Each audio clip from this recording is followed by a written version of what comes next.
Marcus spent $1,200 on a course called Passive Income Blueprint back in 2022. It promised he'd be earning while he slept within 90 days. He built the dropshipping store exactly the way the course told him to. He ran the ads. He answered customer emails at 11 p.m., then again at 6 a.m. before work, then during his lunch break, then again after dinner. 18 months later, he shut it down having made $340 in profit for roughly 600 hours of unpaid labor. That works out to about 57 cents an hour, which is worse pay than a Bangladeshi garment worker earns, and he was doing it voluntarily, convinced the whole time that this was the passive part. Marcus isn't unusual. He's the median outcome, and today we're going to talk about why the passive income industry sells a fantasy that almost nobody actually lives, what passive really means once you strip the marketing away, and which of these strategies genuinely work, because a few of them do, just not the ones getting pushed in your feed every morning. Here's the first problem, and it's not even about the specific strategies yet. It's about the word itself. Search passive income on YouTube right now, and you'll get roughly 40 million results. Almost none of them are honest about what the word actually means. True passive income, in the sense economists and tax authorities actually use the term, requires almost no ongoing labor once it's built. The IRS itself has a formal category for this, passive activity, and even their bar is stricter than most influencers would like you to know. Rental real estate you don't materially participate in, or a business you have an ownership stake in but don't actively run. Everything else the internet calls passive is really something else. Deferred effort income, semi-passive income, or flat-out active income wearing a costume. Think about it like planting a tree. A real passive income stream is closer to an orchard you spent years establishing. You still have to walk out and check on it, maybe prune it once a season, but the tree does the actual work of growing fruit. What most passive income content sells you is a seed and tells you it's already an orchard. You plant it Monday, and by Thursday, you're confused why there's no fruit. So you buy another course that promises to explain the fruit growing secret you're missing. There is no secret. There's just a tree that hasn't grown yet and probably won't because nobody watered it. Myth 1. Dropshipping and print on demand. This is the strategy most aggressively marketed to people under 30, largely because it's the easiest to fake screenshots for. Here's the actual math nobody shows you. According to data compiled by multiple e-commerce analytics platforms, including a widely cited breakdown from Shopify's own merchant data, roughly 10 to 20% of dropshipping stores ever turn a sustained profit, and most of those are running the store as a full-time job, not a passive stream. The typical dropshipping product carries razor-thin margins, often 15 to 20% after supplier costs, and then you're paying for Facebook or TikTok ads to actually get anyone to see the product, which in 2025 typically runs $15 to $40 in ad spend just to acquire one customer, depending on the niche. Run the numbers on a $25 phone case with a $5 profit margin, and you can lose money on every single ad-driven sale before you've even covered your time. The people making six figures from dropshipping courses are overwhelmingly making that money selling the course, not running the store. That's not a conspiracy theory, it's just how the incentives point. If dropshipping genuinely printed money passively, why would anyone selling that secret need your $997 for a course instead of just running 50 more stores themselves? And here's the part that never makes it into the sales page. Even the tiny percentage of dropshipping stores that succeed require constant active work. Supplier relationship management when a shipment goes wrong, customer service when a package arrives broken, a creative refreshes every few weeks because out of fatigue kills conversion rates fast, inventory monitoring, chargeback disputes. Anyone actually running a profitable store will tell you it looks a lot more like retail management than passive income. Myth 2. Rental real estate, the version nobody shows you. Real estate gets marketed as the gold standard of passive income. Buy a property, collect rent, done. Sarah bought her first rental in 2021, a duplex in a mid-sized Midwest city, using a strategy she'd learned from a real estate influencer with 400,000 followers. The math on the spreadsheet looked beautiful. $1,800 a month in rent against a $1,340 mortgage payment, leaving $460 a month in pure profit. 18 months in, Sarah had made almost nothing. A tenant stopped paying for 3 months, and in her state, the eviction process alone took 11 weeks, a fairly typical timeline according to data from the National Apartment Association's Eviction Lab which finds average eviction timelines in non-fast track states run somewhere between 2 and 5 months depending on court backlog. During those 11 weeks, she was still covering the full mortgage. When the tenant finally left, they'd caused $6,200 in damage. The furnace died the following winter. A $4,800 repair the spreadsheet had never mentioned, because spreadsheets don't budget for furnaces until they're already broken. Property management companies, which handle the actual passive part of passive real estate, typically charge 8 to 12% of monthly rent, plus a leasing fee equal to a full month's rent every time a new tenant moves in, costs that quietly eat 15 to 20% of gross rental income in a normal year, according to figures from the National Association of Residential Property Managers. Real estate can absolutely become genuinely passive, but only after you've built enough scale to justify professional management, and only once you've survived the version of the business where you personally are the maintenance department, the collections department, and the customer service line.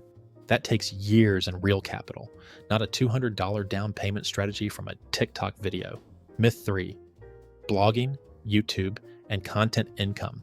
This one stings a bit more because it's the category this very video falls into, so let's be honest about it. Content creation gets sold as the ultimate passive income. Make a video once, earn forever. Here's what actually happens, according to data multiple platforms have released over the years. YouTube's own reporting has shown that the vast majority of channels, often cited around 90% plus in various analyst breakdowns of Social Blade data, never cross 1,000 subscribers, the minimum threshold just to apply for monetization at all. Of those that do monetize, a widely referenced 2018 analysis by a German research team found the median YouTube channel earning any ad revenue makes less than $17 per month. For the small number who do succeed, the passive part is a mirage for years. A blog post you wrote in 2019 doesn't just sit there generating traffic. Google changes its ranking algorithm meaningfully several times a year, and content that isn't periodically refreshed with updated information tends to slide down search results within 12 to 18 months, according to multiple SEO industry studies tracking content decay. Every successful blogger or YouTuber you can name is still working, updating old posts, responding to algorithm shifts, staying relevant in a space that punishes stagnation. The income becomes semi-passive at best, and only after years of active, unglamorous, compounding effort that looked nothing like passive income while it was happening. What actually works and why it's boring. So if all of that is mostly myth, what's left?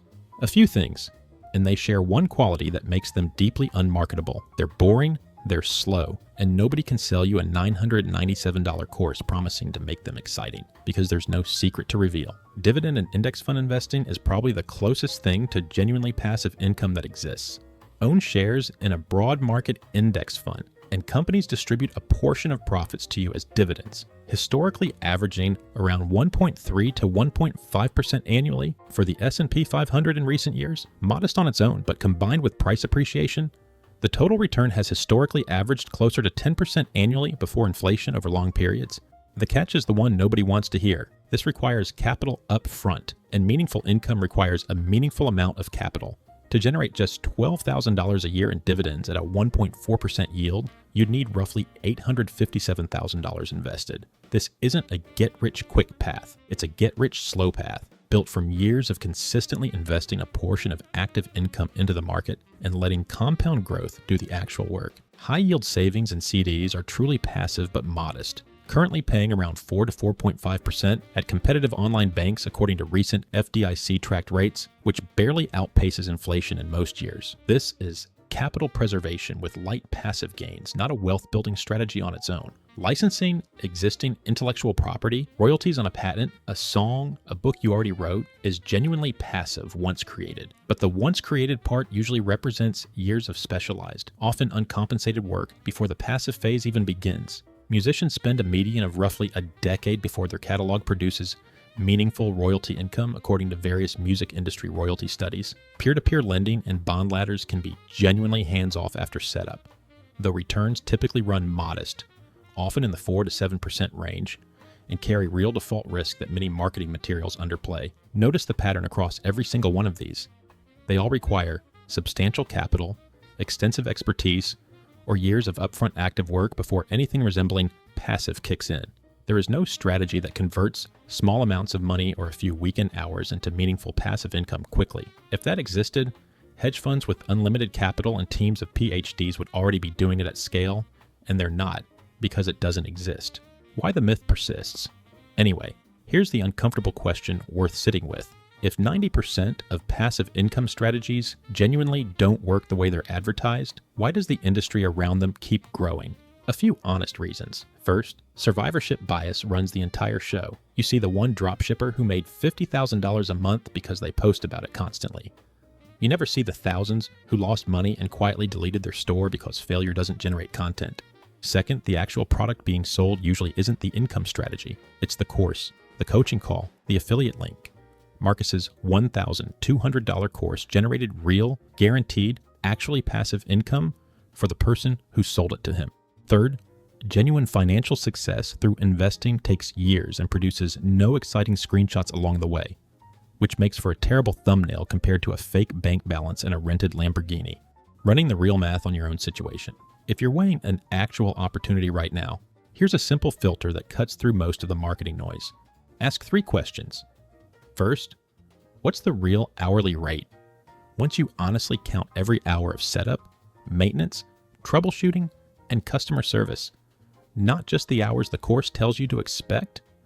Marcus's dropshipping store paid 57 cents an hour. Run your own honest number before committing real time or money. Second, does this income stream require you personally to keep showing up, or does it survive your absence for a month without collapsing? A YouTube channel with no new uploads for a month sees traffic drop. A rental property with no active landlord attention for a month can develop a very expensive plumbing problem. Nobody caught in time. A fully invested index fund does not care whether you check the app for a month, a year, or a decade. That's the actual test of passivity. Third, is anyone profiting more from selling you the strategy than from actually running it themselves? If the answer is yes, you've probably found the real business model, and it isn't the one on the label. The honest version of passive income. None of this means passive income is a scam, exactly. It means the timeline and the mechanism are almost always different from what gets marketed. Real passive income is usually the second act of something that was intensely active for years first. Sarah's rental eventually did become mostly passive, but only after year 3 once she'd built enough of a portfolio to justify a property manager and had learned enough to screen tenants properly. The blogger, who's now making genuine passive income, spent 4 years writing for an audience of almost nobody before the compounding kicked in. The honest formula looks like this. Active income, invested consistently for years into assets that don't require your ongoing labor, index funds, paid off rental property, a mature and licensed body of creative work. That's it. That's the whole secret. And it was never actually a secret. It's just slow, unglamorous, and impossible to compress into a 90-day promise, which is exactly why nobody's selling a course about it for $997. The actual path fits in one paragraph and doesn't need a sales funnel.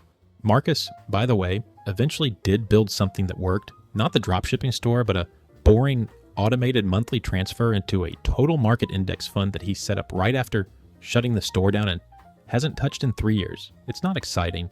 It doesn't make for a good thumbnail. But unlike the store, it's never once cost him a sleepless night.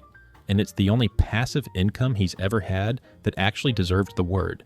If this saved you from wasting money on a course you were eyeing, subscribe to the channel and drop a comment below. It genuinely helps me understand what to break down next.